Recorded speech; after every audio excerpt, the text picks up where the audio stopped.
ઓ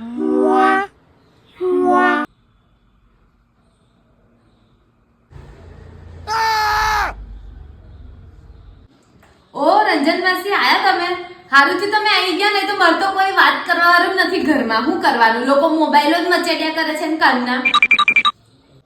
એમાં એવું છે ને રંજન માસી કે જ્યારે હું અહીંયા આવ્યો ને ત્યારે ઓલરેડી જ કોઈના પાસે ફોન હતો અને એ મચેડતા હતા. એના લીધે મારે ના છૂટકે ફોન લઈને બેસવું પડ્યું. એટલે હું તમે મને સંભળાવો છો કે મેં ફોન મચેડું છું એવું? તો કોણ છે બીજું? તો હું ફોન મચેડું છું. આજે હું બદલો લીધો તમારી જોડે. તે દિવસ તમે એવું જ કર્યું ને મારી જોડે, ફોન મચેડ્યા કરતા હતા, આમ જોયા કરતા હતા. પણ એવું નહીં કે મેં વાત કરું દિશા જોડે. તું જ્યારે પણ મારી જોડે આવી જાય મેં ફોન મચેડ્યો ને તો ફોન મૂકી દઉં છું દિશા.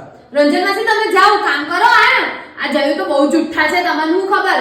આ તો સારું છે તમે આયા ને તમને સાક્ષીમાં થયું, બાકી આ તો મને જીતવાય ના દે. સારું છે તમે આયા, બાકી આને તો હવે બહુ બધું છૂછું ચાલતું. બહુ ના બોલશો જયું, બહુ ના બોલશો. તમારી બહુ હદ થઈ ગઈ છે હવે. તમે જાઓ રંજન માસી, આવું તો અમારા દરરોજના ઝઘડા ચાલ્યા જ કરે છે. હા, અમારે તો રોજના જ ચાલે છે. આખા ગામ સાંભળે છે અમારા ઝઘડા તો. જા તું. તમે હું જાવ છો? મેં જાઉં છું. જા તું જા.